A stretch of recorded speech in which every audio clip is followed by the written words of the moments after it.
Hi friends, welcome to my new vlog. So നമ്മളിന്ന് പരിചയപ്പെടുത്താൻ പോകുന്നത് ഫെഡറൽ ബാങ്ക് കഴിഞ്ഞ ദിവസം പുറത്തിറക്കിയിരിക്കുന്ന ലോൺ അഗേൻസ്റ്റ് കാർ എന്ന് പറയുന്ന സ്കീമിനെ കുറിച്ചിട്ടാണ്. കാർ ലോൺ എന്നൊക്കെ നിങ്ങൾ കേട്ടിട്ടുണ്ടാവില്ലേ? എന്താണ് ഈ ലോൺ അഗേൻസ്റ്റ് കാർ എന്നുള്ളതും അതിന്റെ ഡീറ്റെയിൽസും ആണ് നമ്മൾ ഇന്നത്തെ വീഡിയോയിലൂടെ പറയാൻ പോകുന്നത്. സോ കാർ ലോൺ എന്ന് പറയുന്ന സമയത്ത് നമുക്കൊരു കാർ വാങ്ങാൻ വേണ്ടി ബാങ്കിൽ നിന്ന് അവൈൽ ചെയ്യുന്ന ലോണാണ് കാർ ലോൺ എന്ന് പറയുന്നത്. വളരെ സിമ്പിളായിട്ട് പറയുകയാണെങ്കിൽ അതൊരു വളരെ സിമ്പിളായിട്ട് ലോൺ അഗേൻസ്റ്റ് കാറിനെ കുറിച്ച് പറയുകയാണെങ്കിൽ നമുക്കൊരു അത്യാവശ്യം വന്നു. ആ അത്യാവശ്യം വരുന്ന സമയത്ത് നമ്മുടെ കയ്യിലുള്ള കാറിന്റെ അഗെയിൻസ്റ്റ് ബാങ്കിൽ നിന്ന് നമുക്കൊരു ലോൺ എടുക്കാവുന്നതാണ്.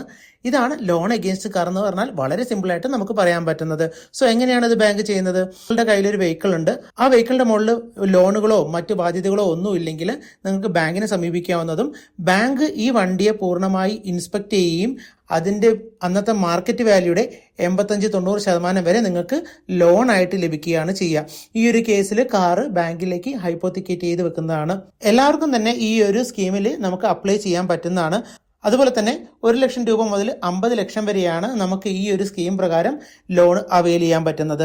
സോ മറ്റെല്ലാ ലോണുകളെ പോലെയും ഇവിടെയും സിബിൽ സ്കോർ അടിസ്ഥാനത്തിൽ തന്നെയായിരിക്കും നമ്മുടെ ലോൺ എമൗണ്ട് നിശ്ചയിക്കപ്പെടുക. മിനിമം 720 മുകളിൽ സിബിൽ സ്കോർ ഉണ്ടാവണം എന്നുള്ളത് നിർബന്ധമായിട്ടും ബാങ്ക് പറയുന്നുണ്ട്.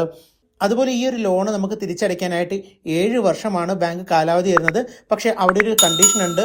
നമ്മുടെ വണ്ടിയുടെ ഏജും അതുപോലെ തന്നെ ലോണിന്റെ ടെനറും കൂടി കൂട്ടുമ്പോൾ 10 വർഷത്തിൽ കൂടുതൽ പോകാൻ പാടില്ല എന്നുള്ളതാണ് ആ ഒരു കണ്ടീഷൻ എന്ന് പറയുന്നത്. ഞാനൊരു എക്സാമ്പിൾ പറയാം. അതായത് 7 വർഷമാണല്ലോ ഈ ഒരു സ്കീം പ്രകാരം മാക്സിമം നമുക്ക് ലോൺ തിരിച്ചടയ്ക്കാൻ കിട്ടുന്ന കാലാവധി.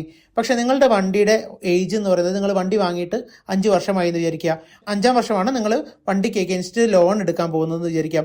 അങ്ങനെയാണെങ്കിൽ നിങ്ങളുടെ വണ്ടിയുടെ ഏജ് 5 വർഷം, അതുപോലെ മാക്സിമം ലോൺ ടെനർ നിങ്ങൾക്കായിട്ട് കിട്ടാൻ പോകുന്നതും 5 വർഷമായിരിക്കും. കാരണം അവിടെ 10 വർഷം എന്നുള്ളൊരു ക്യാപ്പ് ഉണ്ട്. അപ്പോൾ 7 വർഷം കൂട്ടുമ്പോൾ വണ്ടിയുടെ ഏജ് 5 വർഷവും ലോണിന്റെ ടെനർ 7 കൂട്ടുന്ന സമയത്ത് 12 വർഷത്തിലേക്ക് പോകും. അവിടെ 10 വർഷം എന്നുള്ള ക്യാപ്പ് ഉള്ളതുകൊണ്ട് തന്നെ നിങ്ങൾക്ക് 7 വർഷം കിട്ടില്ല, പകരം 5 വർഷം മാത്രമായിരിക്കും ഈ ഒരു സ്കീം പ്രകാരം നിങ്ങൾക്ക് പിന്നീട് തിരിച്ചടവിനായിട്ട് കിട്ടുക. സോ അതൊരു പ്രധാനപ്പെട്ട ഫാക്ടർ ആണെന്നുള്ളത് മനസ്സിലാക്കുക. മറ്റെല്ലാ ലോണുകളെ പോലെ ഈ ഒരു ലോണിനും പ്രോസസിംഗ് ഫീസും കാര്യങ്ങളൊക്കെ ഉണ്ടാവും.